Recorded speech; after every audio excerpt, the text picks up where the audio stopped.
जोहार दोस्तों।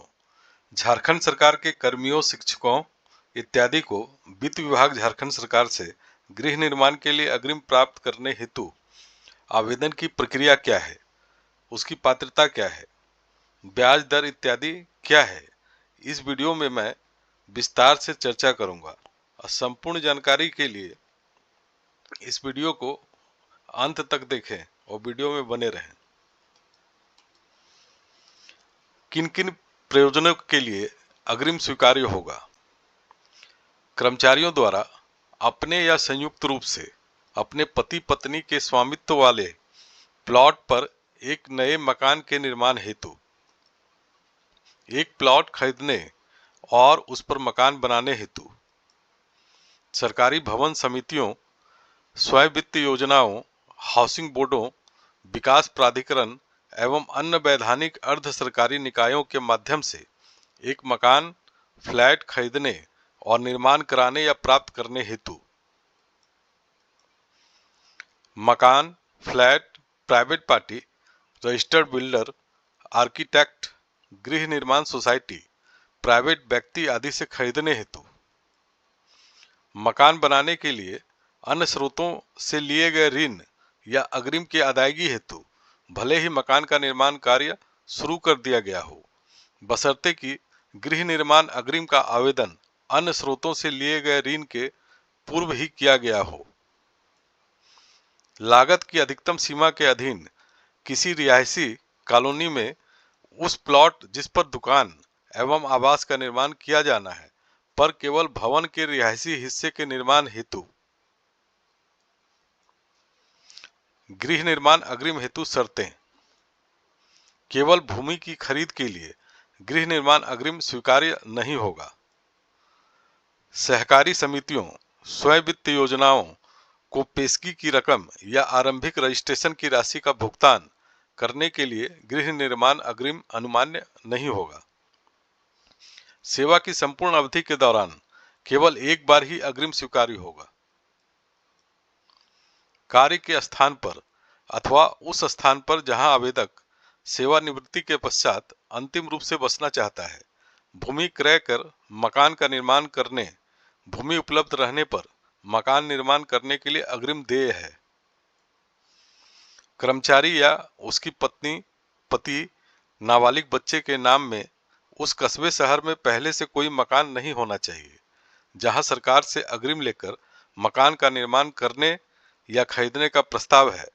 परंतु यदि कर्मचारी हिंदू अविभाजित परिवार का सदस्य है जिसका उस स्थान पर एक मकान हो तो इन नियमों के तहत अग्रिम प्रदान किया जा सकता है, परंतु यह राशि सामान्य पात्रता के 60% तक सीमित होगी। फ्लैट क्रय हेतु अग्रिम के संबंध में आवेदक को भूमि मालिक एवं रजिस्टर्ड बिल्डर के बीच संपादित किए गए इकरारनामा प्रस्तुत करना होगा। प्रस्तावित फ्लैट का स्वीकृत नक्शा भी प्रस्तुत करना होगा। रजिस्टर्ड बिल्डर द्वारा किए जा रहे नए प्रोजेक्ट रेरा द्वारा स्वीकृत होना चाहिए। राज्य कर्मियों को भूमि प्लॉट को बंधक रखे बगैर गृह निर्माण अग्रिम की स्वीकृति प्रदान की जाएगी। इसके लिए राज्य कर्मियों को इस आशय का शपथ पत्र देना होगा। शपथ पत्र का स्वरूप या नमूना इस प्रकार है, आप लोग देख लीजिए। इसमें सब डिटेल्स भर के देना होगा।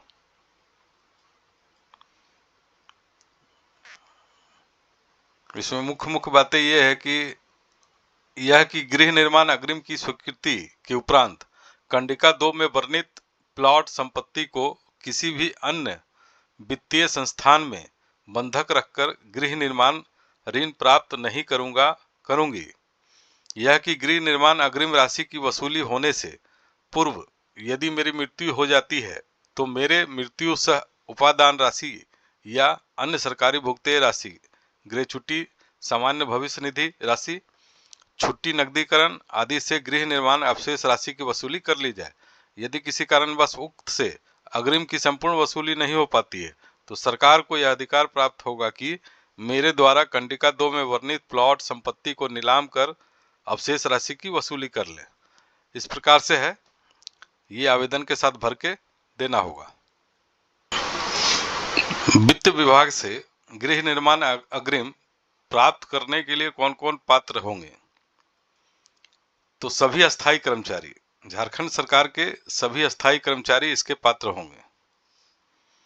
अस्थायी कर्मचारी जिनकी सेवा 10 वर्ष से कम न हो, बशर्ते किसी अन्य राज्य सरकार के अधीन अस्थायी रूप से नियुक्त न हो।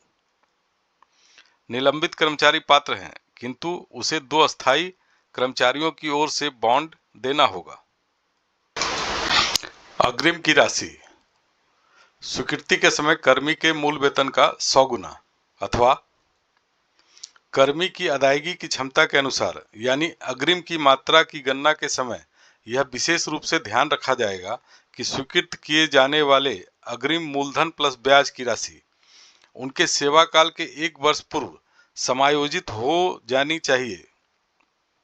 अग्रिम राशि की वसूली के लिए किस्तों के निर्धारण में यह आवश्यक होगा कि अग्रिम का किस्त एवं अन्य कटौती का योग कुल वेतन का 50% के अंतर्गत हो अथवा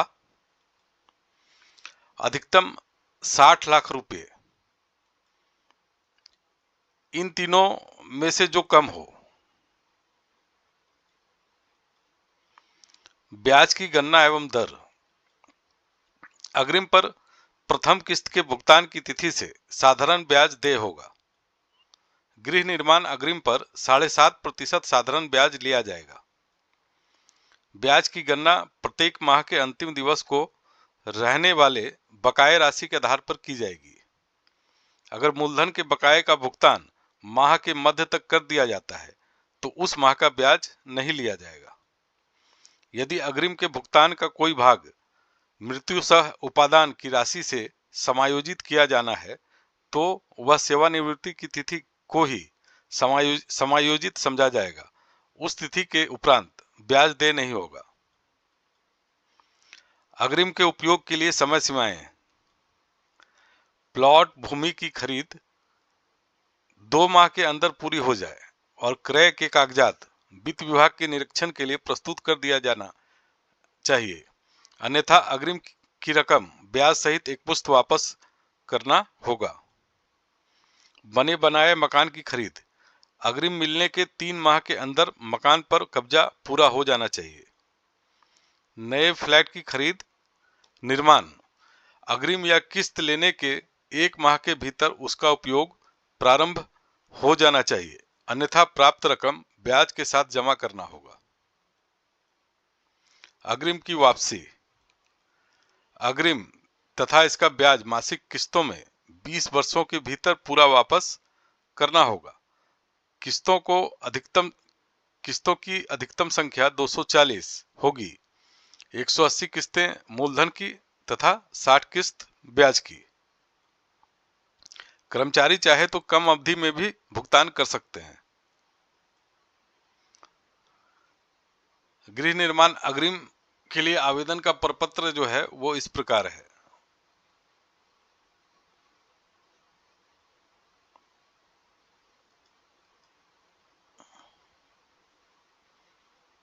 सारा डिटेल्स भर करके आवेदक अपना हस्ताक्षर करेंगे और विभागीय प्रधान जो हैं उनका हस्ताक्षर होगा इस पर। तो वीडियो को अंत तक देखने के लिए बहुत बहुत धन्यवाद दोस्तों।